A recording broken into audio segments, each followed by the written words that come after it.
नमस्कार, प्रणाम। मैं मनीष यादव। आप लोग देख रहे हैं news express Bihar. News express Bihar में आप लोगों का स्वागत है। इस वक्त मैं जहां मौजूद हूं, ये समस्तीपुर जिला के सिंघिया प्रखंड के फुलहारा पंचायत है और फुलहारा गांव है। यहां पर जो है भागवत कथा का शुभारंभ जो है कई दिनों से हो चुका है और हमारे साथ में जो है अखंड विद्वान व्यास जी जुड़ चुके हैं। तमाम जो है विद्वान लोग जुड़ चुके हैं। सबसे जानकारी लेने की कोशिश करते हैं कि आखिर जो है ये भागवत कथा क्यों किया जाता है, ये करने से क्या होता है, ये सरबत सुनने से क्या फायदा होता है, कौन लोग इसमें आते हैं, कौन जो नहीं आते उसको क्या नुकसान होता है, जो आते हैं उसको क्या फायदा होता है। सबसे पहले हमारे चैनल में आपको स्वागत है जी। जय सिया राम सभी लोगों को। जय सिया राम।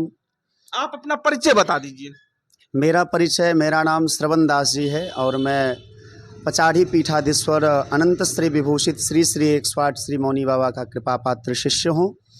मेरी शिक्षा दीक्षा श्री धाम वृंदावन में हुई है और श्री मिथिला धाम में भी रह करके हमने बहुत सारे शास्त्रों का अध्ययन किया है।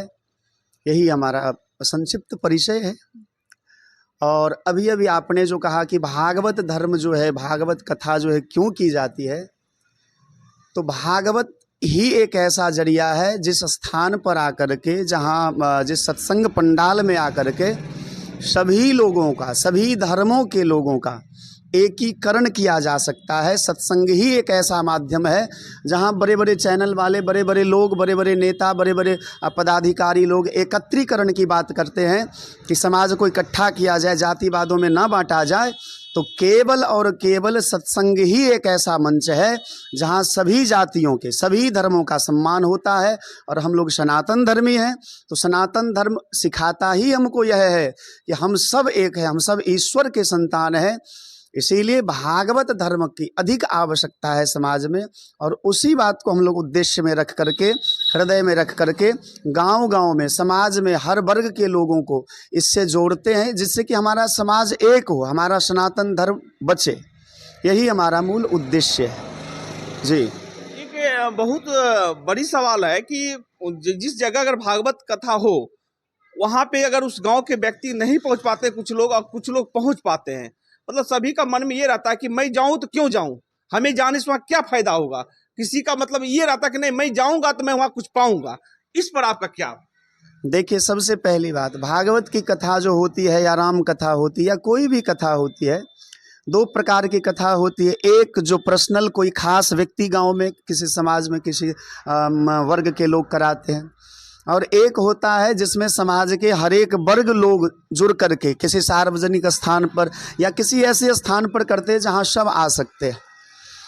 तो वहां जहां सार्वजनिक स्थान पर कथा होती है वहां तो किसी को निमंत्रण मिले तो भी, ना मिले तो भी लोग जाते हैं और सब लाभ उठाते हैं। लेकिन जहां पर्सनल कथा होती है तो हो सकता है सामाजिक अंतर हो, वैचारिक अंतर हो, या किसी प्रकार का अंतर हो सकता है। लेकिन मैं हाथ जोड़ करके सभी लोगों से एक विनम्र प्रार्थना करना चाहूँगा कि भगवान सबके हैं, भागवत जी की कथा सबकी है। इस पर कोई भेदभाव नहीं होना चाहिए कि अमुक आदमी के यहाँ कथा हो रही है तो उन्होंने हमको निमंत्रण नहीं दिया तो हम नहीं जाएंगे, ऐसा भाव नहीं होना चाहिए। और अभी जो आपने कहा कि कथा में आने से लाभ क्या होता है, कथा में आने से सबसे पहला लाभ तो यह होता है कि हम जो जीते हैं, क्या हमारी जीने की परंपरा है, जीने की कला है, जो हमारी दिनचर्या है, क्या वो सही है, हमें इस प्रकार से जीना चाहिए, या हमारे जीने का तरीका क्या हो। तो सामान्य जीवन में भी, चाहे वो गृहस्थ हो, स्त्री हो, पुरुष हो, छात्र हो, कोई व्यवसायी हो, व्यापारी हो, सबको सब प्रकार का ज्ञान यहाँ प्राप्त होता है कि किस प्रकार से हमको जीवन जीना चाहिए, हमारे जीवन में क्या क्या महत्वपूर्ण बातें हैं। कहीं ना कहीं यदि इस बात पर हम विचार करें कि आज हमारा समाज वर्गों में बट रहा है, जातिवाद में बट रहा है, धर्म के नाम पर लोग एक दूसरे को फूट डाल रहे, तो उसमें मूल कारण यह है कि हम लोग अपने धर्म से दूर हो गए हैं, कथा से दूर हो गए हैं, सत्संग से दूर हो गए हैं। आज भी यदि प्रत्येक व्यक्ति इस कथा से, सत्संग से, भागवत कथा से जुड़े तो हमारा विश्वास है कि हर एक वर्ग के लोग इससे जुड़ करके अपने वास्तविक मूल धर्म को, वास्तविक व्यवहारिक बात को जान सकते हैं और समाज में एकता और अखंडता स्थापित हो सकती है।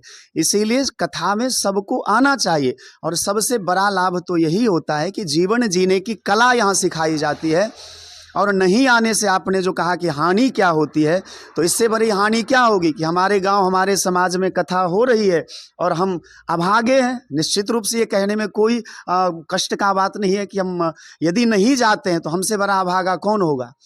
कि जिस कथा को करवाने के लिए लोग कई बार प्रयास करते हैं, नहीं हो पाता है, कभी धन के अभाव में, कभी कई प्रकार की समस्याएं आती है, नहीं हो पाता है। लेकिन यदि समाज में कहीं भी गांव में या किसी खास व्यक्ति के यहाँ ये कथा होती है, प्रवचन होता है, सत्संग होता है, तो सबको जाना चाहिए। जिसको निमंत्रण मिले उसको भी, और जिसको निमंत्रण नहीं मिले सबको जाना चाहिए और उसमें भाग लेकर के अपने जीवन को कृतार्थ करना चाहिए।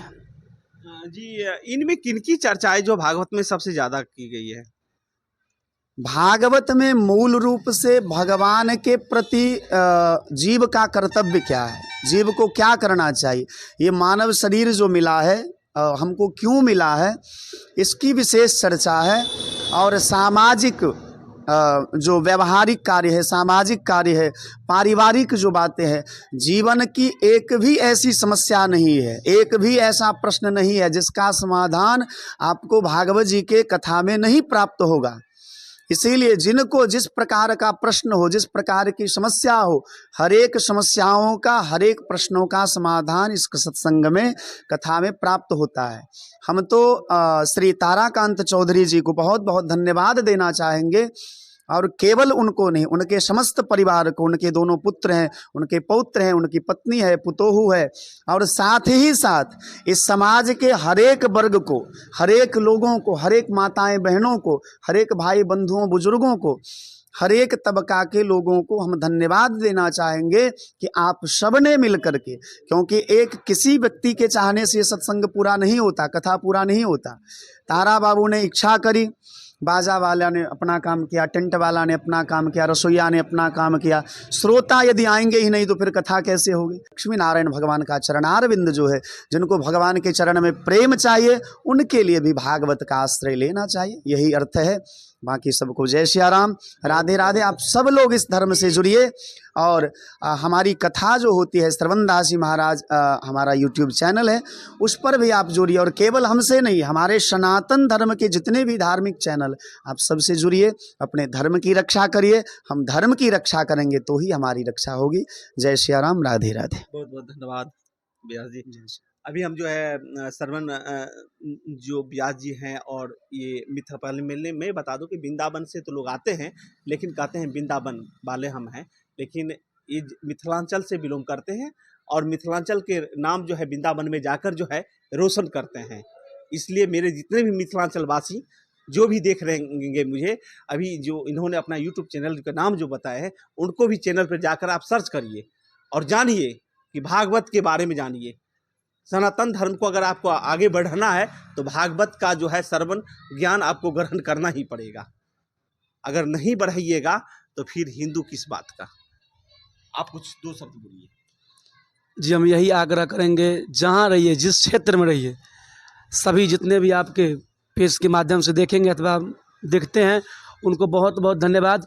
ऐसे ही जहाँ रहिए, जिस कर्म में रहिए, जिस व्यवस्था में रहिए, वहाँ ही काम करते रहो, नाम लेते रहो। जिस क्षेत्र में रहिए, भगवान नाम संकीर्तन, भगवान से जुड़े रहिए, शास्त्र से जुड़े रहिए, सम्मत से जुड़े रहिए, संत से जुड़े रहिए। इसी भावना के साथ श्री बाला व्यास श्रवणदास जी महाराज जी को सब्सक्राइब करिए, लाइक करिए, फॉलो करिए। और इन्हीं को नहीं, जितने धार्मिक संत हैं, महात्मा हैं, उनको लाइक करिए, सब्सक्राइब करिए। और अपने बच्चे को, अपने से छोटे बच्चे को उसे सिखाइए, मंदिर जाए, प्रणाम करे, अपने से बड़े का आदर करे। और जितने भी बच्चे यहाँ इस पेज के माध्यम से देखेंगे अथवा बाद में भी देख रहे हैं, उनसे आग्रह, जिस भावना के साथ श्री बाला व्यास श्रवणदास जी महाराज जी को सब्सक्राइब करिए, लाइक करिए, फॉलो करिए। और इन्हीं को नहीं, जितने धार्मिक संत हैं, महात्मा हैं, उनको लाइक करिए, सब्सक्राइब करिए। और अपने बच्चे को, अपने से छोटे बच्चे को उसे सिखाइए, मंदिर जाए, प्रणाम करे, अपने से बड़े का आदर करे। और जितने भी बच्चे यहाँ इस पेज के माध्यम से देखेंगे अथवा बाद में भी देख रहे हैं, उनसे आग्रह, जो प्रत्येक दिन आप मंदिर में प्रणाम करें अथवा ना करें, अपने माता पिता को प्रत्येक दिन प्रणाम करें, क्योंकि प्रणाम करने से 4 चीज़ की वृद्धि होती है। आयुर्विद्या यशो बलम, आयु की विद्या की, यश के बल की। इसीलिए अगर जिनको मुकाम पाना है, उनसे आग्रह, निवेदन, अपने माता पिता को प्रत्येक दिन प्रणाम करिए, आपका मुकाम जरूर हासिल होगा। राधे राधे, जय श्री राम। जय श्री राधे। आप भी दो शब्द बोल दीजिए। मैं श्रवण दास जी का सेवक हूँ और इनके साथ संत सेवा में हमेशा हमें योगदान रहा है। नौजवानों से यही कहते हैं जो संत की सेवा कीजिए, संत का सेवा से जगह कभी खाली नहीं होता है। जय श्री राधे राधे। एक बार जय जयकार लगा दीजिए। बोले सनातन धर्म की जय, भागवत कथा की जय, जो सुनने के लिए आएंगे उनको की, और जो कर रहे हैं उनको भी जय।